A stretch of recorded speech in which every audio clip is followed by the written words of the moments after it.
सबके लिए बराबर का कानून बनना चाहिए, लेकिन नहीं आपके लिए कानून। अभी जो 3-4 कवानीन बने, कौन कौन सा अभी जो आसाम में बना, कौन सा कानून बना है पता है? आसाम में कानून बना है, मुस्लिम मैरिज एक्ट पहले था, मुस्लिम मैरिज एक्ट, उसको खत्म कर दिया गया। अभी स्पेशल मैरिज एक्ट बनाया है। दोनों क्या है बताएं, समझाता हूं। तैयारी शुरू है हमारे इस मुल्क हिंदुस्तान के अंदर क्या करने के लिए? खत्म करने के लिए। शरीयत को खत्म कर रहे हैं, संविधान को खत्म कर रहे हैं।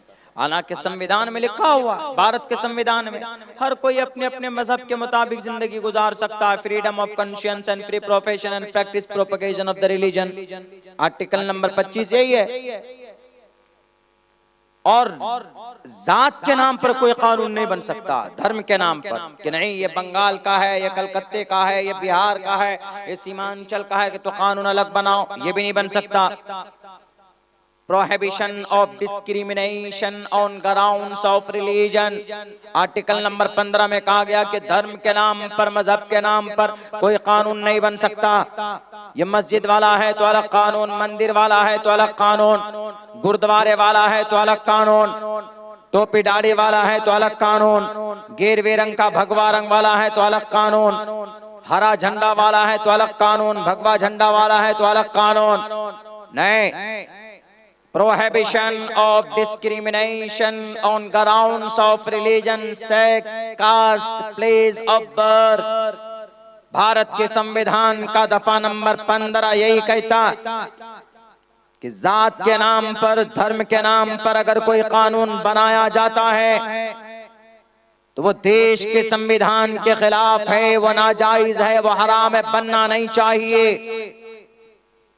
सबके लिए बराबर का कानून बनना चाहिए, लेकिन नहीं आपके लिए कानून। अभी जो 3-4 कवानीन बने, कौन कौन सा अभी जो आसाम में बना, कौन सा कानून बना है पता है? आसाम में कानून बना है, मुस्लिम मैरिज एक्ट पहले था, मुस्लिम मैरिज एक्ट, उसको खत्म कर दिया गया। अभी स्पेशल मैरिज एक्ट बनाया है। दोनों क्या है बताएं, समझाता हूं। मेरी तबीयत चूंकि खराब है, फीवर है मुझे बहुत ज्यादा, मैं लंबा सफर करके आया हूँ, थका हुआ हूँ, लेकिन फिर भी मेरी शक्ल से आप देख रहे होंगे मैं बात कर रहा हूँ। वादा किया था कि भाई जलसे में आऊंगा तो आना पड़ा। मुस्लिम मैरिज एक्ट, इस्लाम में शादी का क्या प्रोसेस है? इस्लाम में शादी का तरीका यह है, पहले ऐसा होता था लड़की या लड़का छोटे हैं, बच्चा है, बचपन में ही शादी करा देते थे, रिश्ता निकाह हो जाता था। कहीं कहीं आपके इलाके में ना हो, कहीं हमारे इलाके में होता था कि बचपन में ही, बच्चा छोटा है, 1 साल का, 2 साल का, 3 साल का बच्चा, बच्ची छोटा है, लेकिन हमारे बीच में दोस्ती है। जैसे मैं हूं, मेरा एक दोस्त है, उसकी बेटी मेरा बेटा है, तो हम लोग अब ये रिश्ता तय कर लेते हैं कि तुम्हारी बेटी मेरा बेटा है, हम दोनों समधी बनेंगे, चलो हम लोग निकाह पढ़ा देते हैं। तो इसमें होता यह था कि वो तो छोटे बच्चे, वो तो निकाह पढ़ नहीं सकते, तो ये निकाह गार्जियन से हो जाता था, गार्जियन में, माँ बाप के जरिए से, वली के जरिए से। अगर बाप है या दादा है, ये 2 आदमी अगर दोनों निकाह पढ़ा दें दोनों छोटे बच्चों का, तो निकाह हो जाता था। लेकिन अब ऐसा बहुत कम होता, बहुत कम होता, बहुत कम, 100 में से 1 आध हो गया, वरना नहीं होता। इस्लाम में ये जायज है, इस्लाम में शादी की उम्र मुतय्यन नहीं है।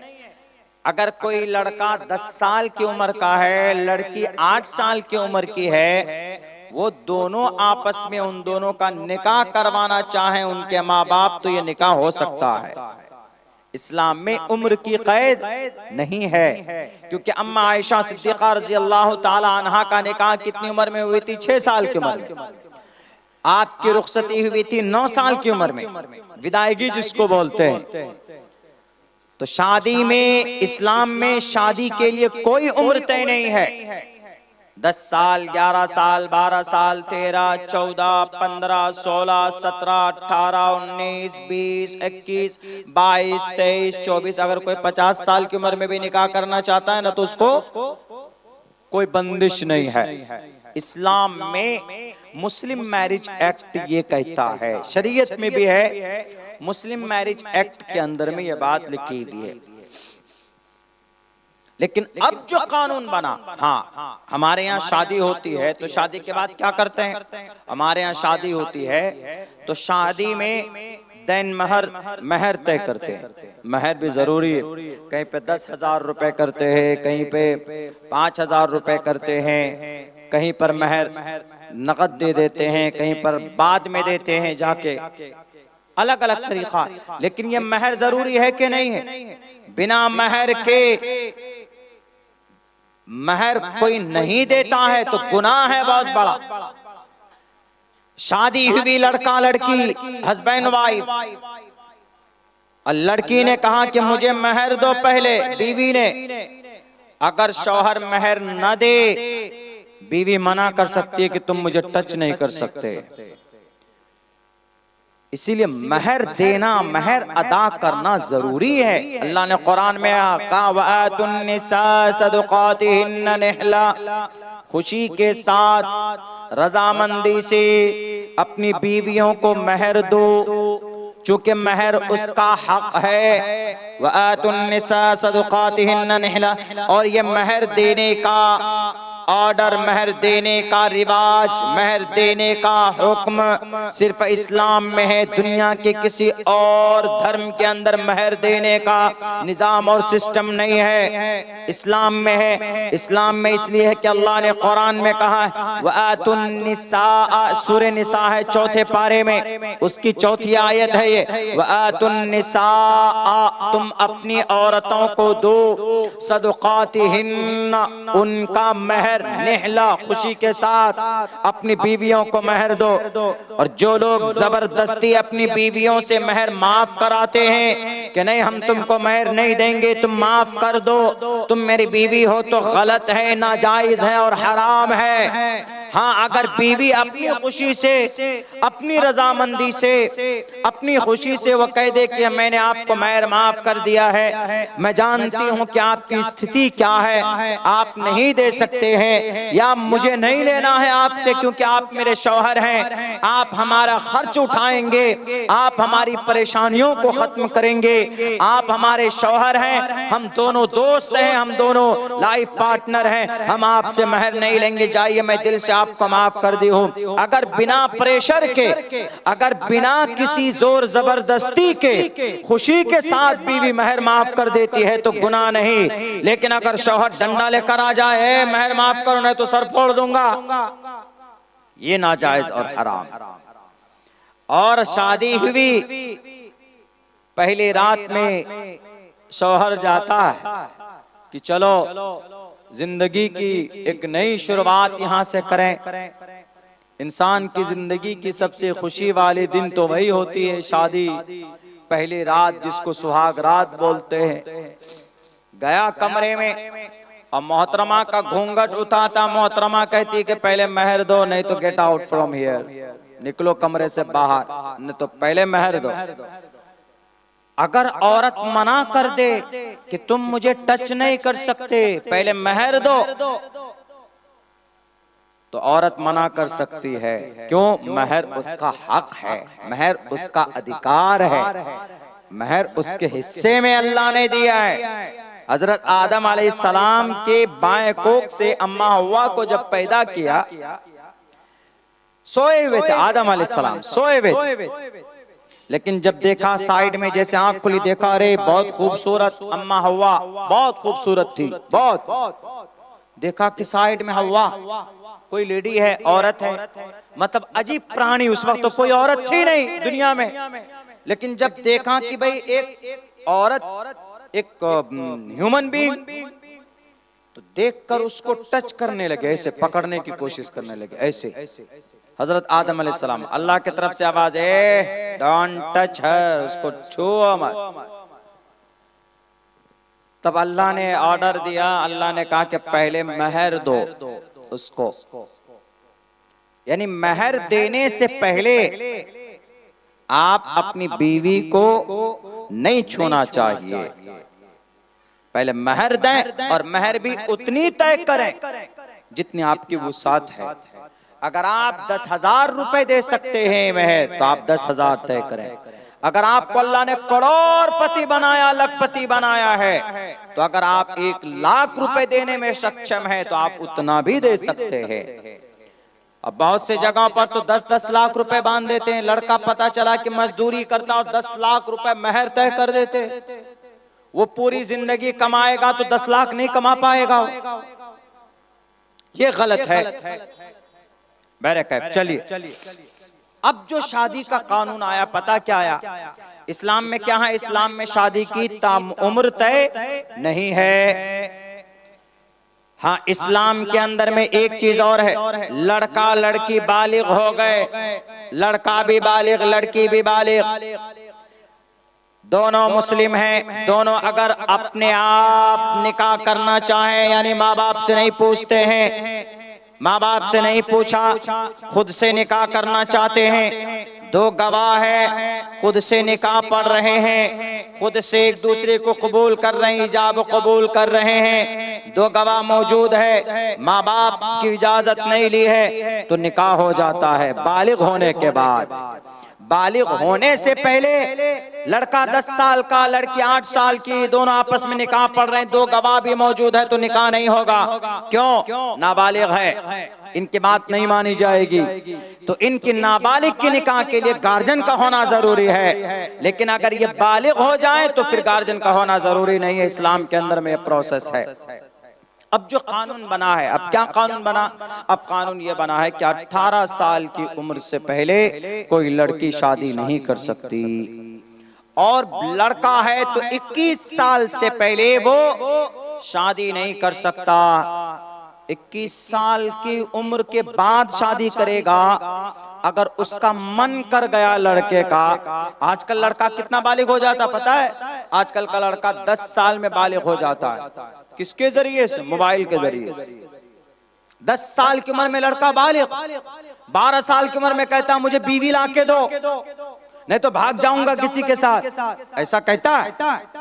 अगर 15 साल की उम्र में लड़के का मन करे शादी करने का तो क्या करेंगे? ये जो आसाम में कानून लाया है 21 साल की उम्र के बाद ही लड़का शादी करेगा, तो वो तो 6 साल तक तो झकमारी करेगा, वो तो वो गलत काम करेगा फिर। इसीलिए ये शर्तें बिल्कुल गलत है, संविधान के खिलाफ है। और अब जो कानून आया है स्पेशल मैरिज एक्ट, इसमें यह है कि बीवी को महर देना जरूरी नहीं है, बीवी को महर भी नहीं देना जरूरी है, और जो बच्चे पैदा होंगे उनका माल कैसे आपस में तकसीम होगा माँ बाप का बच्चों पे, वो भी नहीं कोई प्रोसेस में बयान किया गया। बहरकैफ इतनी बात जरूरी है, ये शरीयत के खिलाफ कानून बना आसाम के अंदर। और क्या कहा गया कि आसाम में इस्लाम में छोटे छोटे बच्चों की शादी करा देते हैं। हम ये कानून इसलिए लाए ताकि छोटे बच्चे की शादी ना हो। हम छोटे बच्चे बच्चियां, हम छोटी छोटी लड़कियों की इज्जत बचाना चाहते हैं, उनकी जिंदगी बचाना चाहते, इसलिए ये कानून लेकर आए। 1 नंबर का झूठा है वहां का सीएम, 1 नंबर का फ्रॉड है आसाम का चीफ मिनिस्टर। इसलिए कि अगर आपको लगता है कि इस्लाम में बाल विवाह है, बाल विवाह का मतलब बचपन में शादी, उम्र से बालिग होने से पहले शादी, और वो इसको नाजायज समझते, तो सिर्फ बाल विवाह इस्लाम में है। हिंदू धर्म में भी बाल विवाह है, सिखों में भी बाल विवाह है, क्रिश्चियन में भी बाल विवाह है, जैन धर्म में भी बाल विवाह है। सब धर्म के लिए कानून बनाइए, सिर्फ आप स्पेशल मैरिज एक्ट मुस्लिम के लिए बनाते हैं, हिंदू धर्म को छोड़ देते हैं, क्रिश्चियन धर्म को छोड़ देते हैं, जैन धर्म को छोड़ देते हैं। बौद्ध को छोड़ देते हैं। इसका मतलब यही है कि आपको इस्लाम से नफरत है। इसका मतलब यही है कि आपको कुरान के फरमान से अदावत है। इसका मतलब यही है कि आप मुसलमानों की शरीयत में को बदलना चाहते हैं। अगर यकीनन आपको इस देश के अंदर, आसाम के अंदर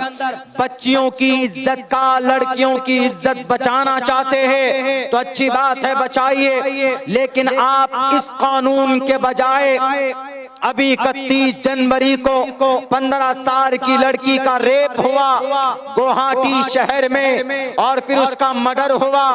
और कहां पर?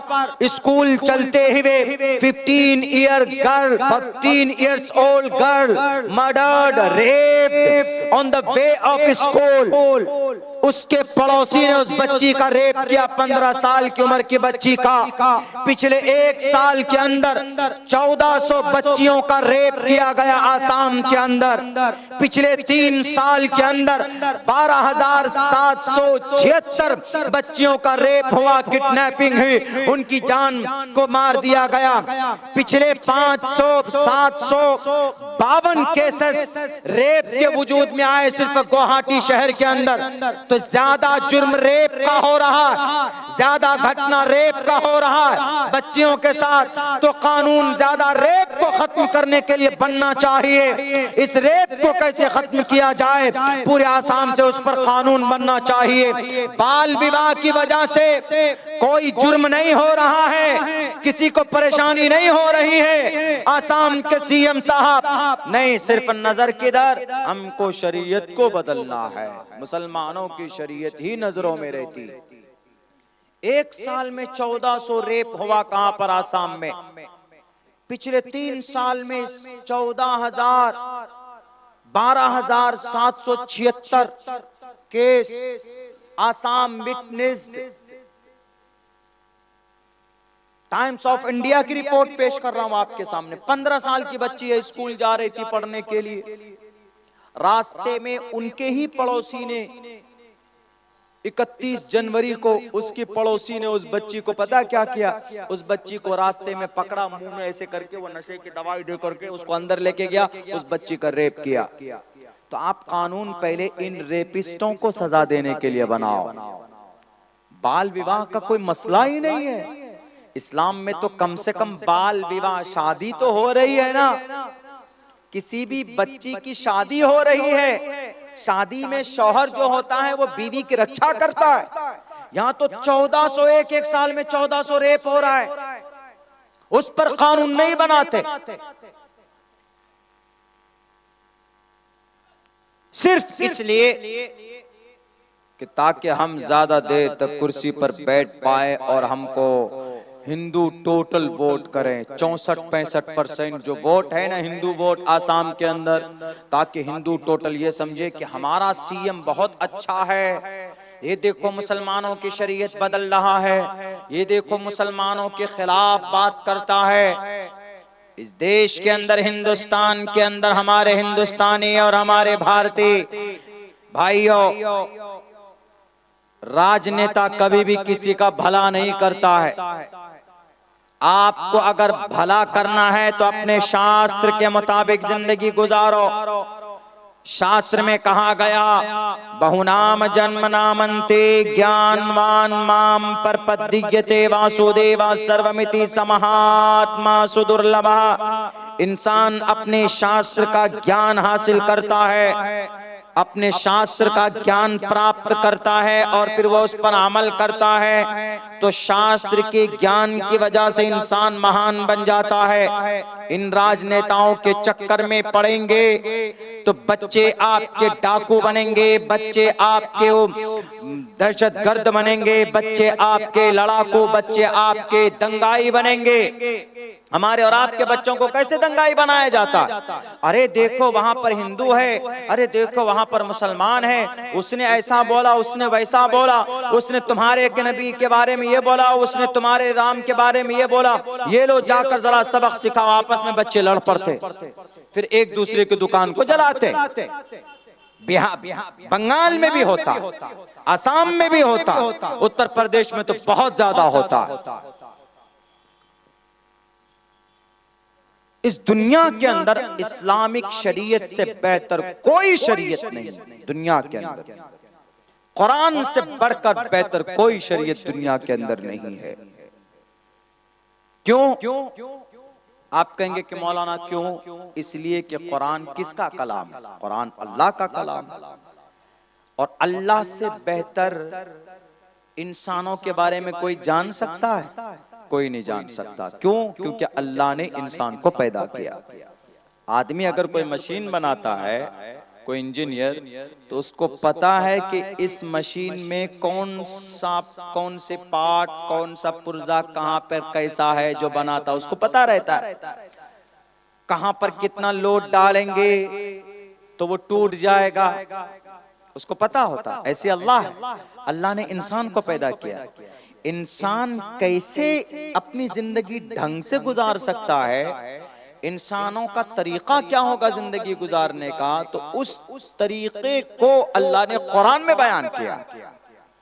इसीलिए कहा गया, इन्ना कुल्ल शैइन खलकनाहु बिक़दर ला युकल्लिफुल्लाहु नफ्सन इल्ला वुसअहा।